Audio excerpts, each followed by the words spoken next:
Welcome to the Value Telling Podcast, where we talk to some amazing people about all aspects of their persuasive process and decision winning.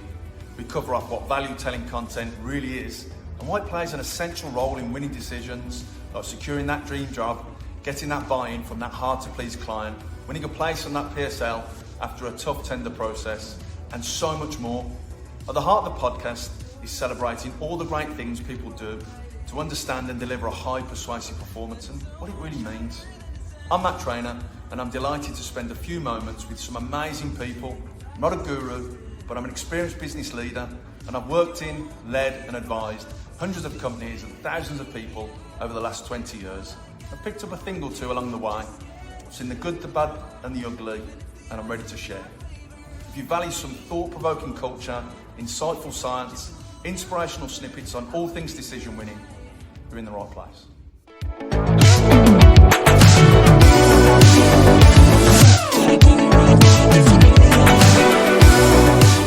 How important is it to be out of your comfort zone and to push those boundaries? Yeah, I think in most instances it's fine to stay in your comfort zone, to be honest. But I think to be different, to be recognised, to go above and beyond, and to deliver something that your competitors won't, you need to try and be a little bit more memorable.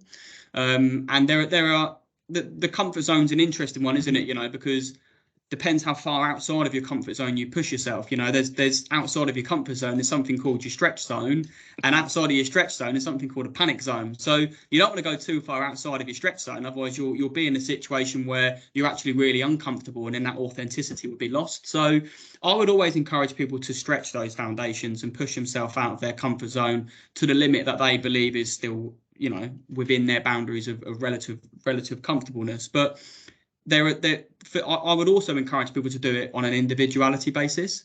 Do it your way. Don't follow me. Don't listen to what I think is the next level of creativity, or this will get you captured better. Do it your way. Go and bring your own ideas to the table. And, you know, if we look back 10 years from recruitment, Matt, we would see people probably still using fax machines to send CVs. And certainly it would probably be the early years of using email. Whereas actually now you've got people using video technology platforms to share CVs and to pre-screen candidates. We've got people who are posting videos on their LinkedIn about their top 3 hot jobs. So things have already evolved a lot, and, you know, video technology or many different pieces of automation out there are helping us do the job much better. But what's next? You know, what other customers out there are saying, well, all of this seems quite transactional to me now. What else can you provide?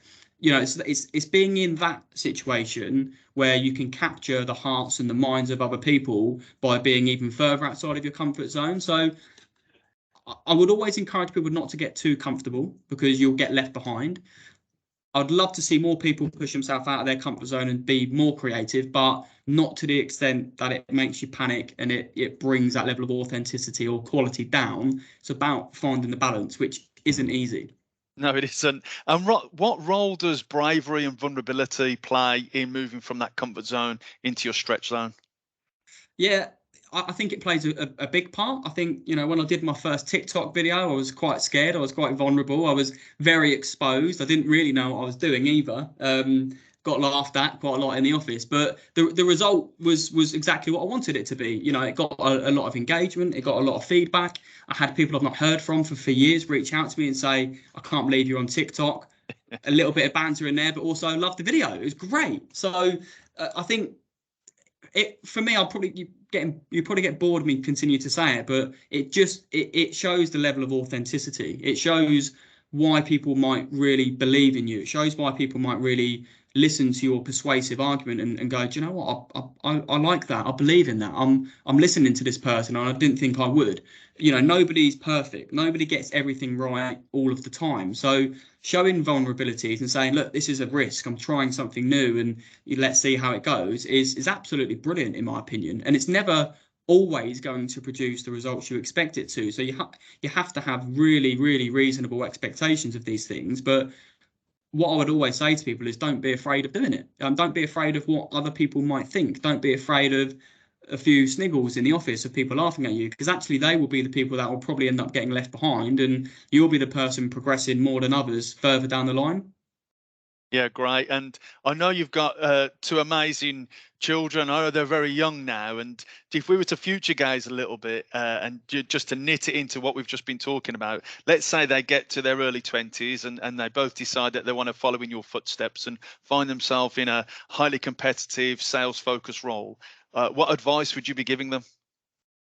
Well, it's a really interesting question. I mean, firstly, I can't imagine them ever being in their 20s. You know, they're 3 and 4 months at the moment, and I hope they stay like that forever. But I think I would always just encourage them to be them. You know, be you. You know, do what makes you happy, and be as creative or as comfortable as you want to be.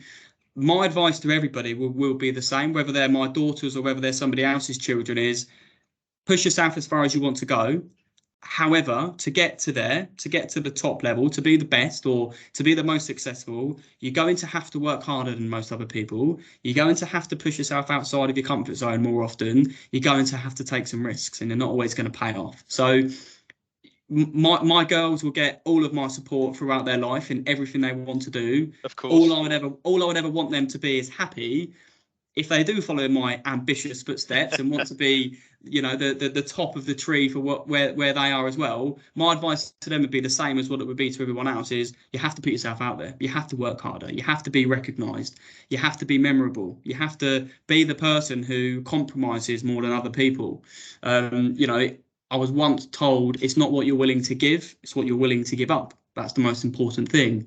And that, to me, links back to that compromise point of, if you really want to go and do all of these amazing things with your friends and your family, and they come at the expense of maybe a job or work or, you know, building your own brand, whatever it may be, the compromise will be you don't get to where you want to be as fast. Whereas if you swap that round and you say, I'm going to say no to these social events and I'm going to put that back a few months and I'm not going to go to that football match next week, I'm going to work hard instead, you'll get to where you want to be faster. So I've probably always found myself somewhere in the middle. I've compromised a fair amount, but I won't compromise too much, and I'm quite comfortable with that.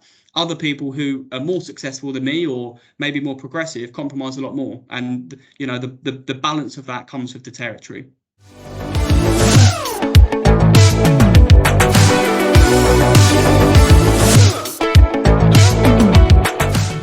There are lots of cool things happening in your company every day. As a leader, it's hard to keep track of the great things that happen, and remote work doesn't make it easier. Capturing and using this information, that we call value-telling content, is important, as it is needed to make a compelling bid, a sales pitch, deliver a performance review, and so much more.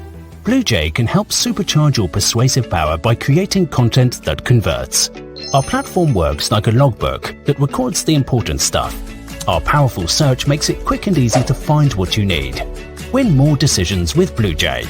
Book a call on our website and get a guided tour of what we do.